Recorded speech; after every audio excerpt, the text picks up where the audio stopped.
Hello friends, welcome to Shali's kitchen. ഇന്ന് ഞാൻ എല്ലാവരും സുഖമായിരിക്കുമെന്ന് വിചാരിക്കുന്നു. ഇന്ന് ഞാൻ ഉണ്ടാക്കാൻ പോകുന്നത് നമ്മുടെ വീട്ടിൽ ബാക്കി വരുന്ന ചോറ് കൊണ്ട് ഒരു സ്നാക്ക് ആണ്, സ്വീറ്റ് ആയിട്ടുള്ള സ്നാക്ക്. ഇത് കണ്ണൂർ ഏരിയയിലൊക്കെ കാണുന്ന ഒരു സ്നാക്ക് ആണ്. ഇത് കണ്ണൂരിലൊക്കെ ഫേമസ് ആയ ഒരു സ്വീറ്റ് സ്നാക്ക് ആണ്. panchaara neyyappam എന്നാണ്. ഇത് നമ്മൾ ഉണ്ണിയപ്പച്ചട്ടിലാണ് ഇത് വറുത്തെടുക്കുന്നത്. ഇതൊരു വൈറ്റ് കളർ ഉണ്ണിയപ്പം എന്നും വേണമെങ്കിലും പറയാം. സ്വീറ്റ് ആണ് അത്. അപ്പോൾ ഈ വീഡിയോ ഇഷ്ടമായാൽ തീർച്ചയായും ഷാലിസ് കിച്ചൻ സബ്സ്ക്രൈബ് ചെയ്യണം, അടുത്തുള്ള ബെൽ ഐക്കണും പ്രസ് ചെയ്യണം, എന്നാലേ പുതിയ നോട്ടിഫിക്കേഷൻ കിട്ടുകയുള്ളൂ. അപ്പം നമുക്ക് സ്റ്റാർട്ട് ചെയ്യാമല്ലേ. അതിന് ആവശ്യമായ ഇൻഗ്രീഡിയൻസ് എന്തൊക്കെയാണെന്ന് നോക്കാം.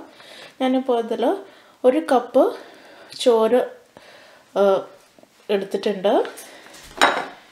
പിന്നെ അരിപ്പൊടിയും ഒരു കപ്പ് തന്നെ എടുത്തിട്ടുണ്ട്. ഒരു കപ്പ് ചോറിന് ഒരു കപ്പ് അരിപ്പൊടി തന്നെ ഞാൻ എടുക്കുന്നുണ്ട്. ഇത് വറുത്ത അരിപ്പൊടിയാണ് ഞാൻ യൂസ് ചെയ്യണത്. പിന്നെ ഒന്നോ രണ്ടോ ചെറിയ പഴം ഇത് മുറിച്ച് വെച്ചിട്ടുണ്ട്.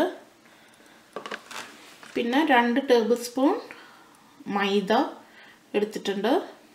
അര കപ്പ് തേങ്ങ ചിരകിയത് എടുത്തിട്ടുണ്ട്. കുറച്ച് കാർഡമം പൗഡർ, പിന്നെ ഒരു 1/4 കപ്പ് തൊട്ട് അര കപ്പ് വരെ പഞ്ചസാര നിങ്ങളുടെ ഇഷ്ടം അനുസരിച്ചിട്ട് എടുക്കാം. പിന്നെ ഒരു നുള്ളു ബേക്കിംഗ് സോഡ എടുക്കുന്നുണ്ട്. ഇതെല്ലാം നമുക്കൊരു മിക്സിയിൽ ഇട്ടിട്ട് അടിച്ചെടുക്കണം. നമുക്കിതിലേക്ക് ചോറ് ഇട്ട് കൊടുക്കുക, അരിപ്പൊടി ഇട്ട് കൊടുക്കുക,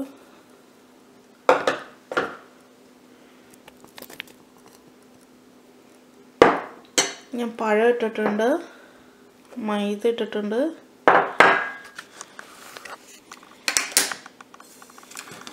പിന്നെ നമുക്ക് തേങ്ങ ഇട്ട് കൊടുക്കുക, ഏലക്കപ്പൊടി, പിന്നെ പഞ്ചസാര ഇട്ട് കൊടുക്കുക, പിന്നെ ഒരു നുള്ളു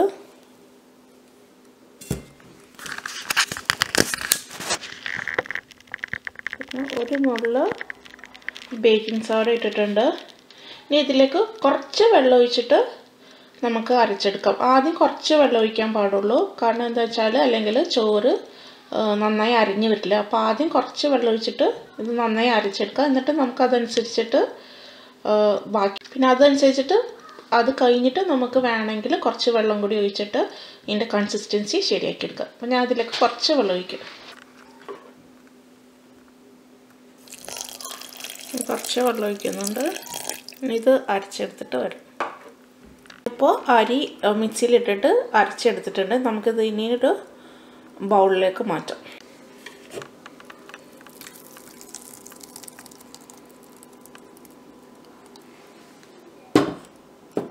ഇത് മാറ്റിയിട്ടുണ്ട്.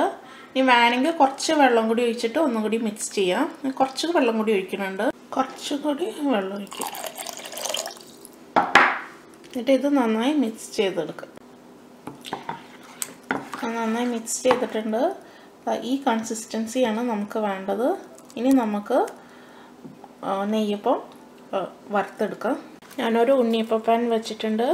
അതിപ്പോൾ ചൂടായിട്ടുണ്ട്. ഇതിലേക്ക് നമുക്ക് ഓയിൽ ഒഴിച്ചു കൊടുക്കാം. ഇതിൽ നമുക്ക് ഓയിൽ ഒഴിച്ചു കൊടുക്കുക. ഇതിപ്പോൾ ഓയിൽ ചൂടായി വന്നിട്ടുണ്ട്. നമുക്കതിൽ മാവ് ഒഴിച്ചു കൊടുക്കുക.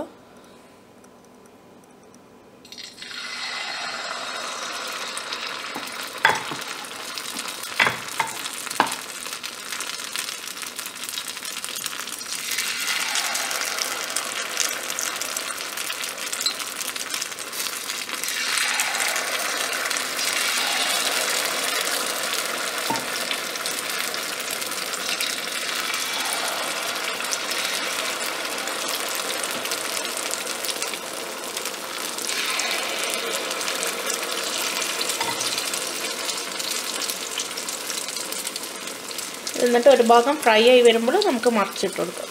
ഇതിപ്പോൾ ഒരു സൈഡ് ഫ്രൈ ആയി വന്നിട്ടുണ്ട്. നമുക്ക് തിരിച്ച്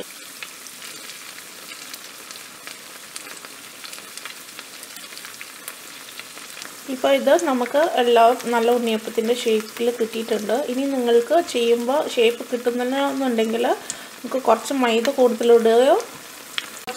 കൂടുതലിടുകയോ അല്ലെങ്കിൽ കുറച്ചും കൂടി അരിപ്പൊടി ഇട്ടിട്ട് മാവിൻ്റെ ഇത് അഡ്ജസ്റ്റ് ചെയ്യും.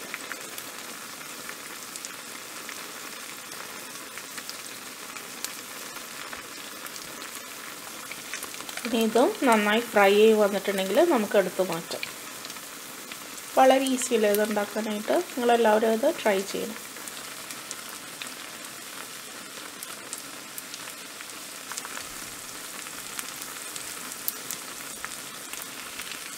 ഇതെല്ലാം എടുക്കുക.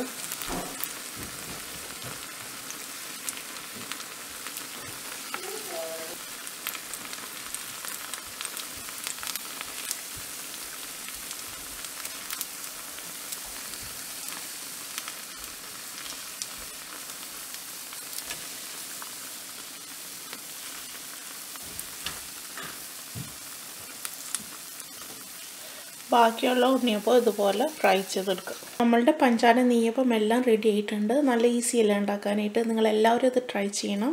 എല്ലാവരും വീട്ടിലും ഞാൻ നേരത്തെ പറയുന്നത് പോലെ ചോറ് എപ്പോഴും ബാക്കി വരും. അപ്പോൾ ഇത് നിങ്ങൾ ചോറ് വേസ്റ്റ് ചെയ്യരുത്. നിങ്ങളിതുപോലെ എന്തെങ്കിലും സ്നാക്കൊക്കെ ആയിട്ട് ഉണ്ടാക്കണം. അടുത്ത വീഡിയോയുമായി ഞാൻ വരുന്നത് വരെ താങ്ക് യു ഫോർ വാച്ചിങ് ഷാലീസ് കിച്ചൺ. ബൈ.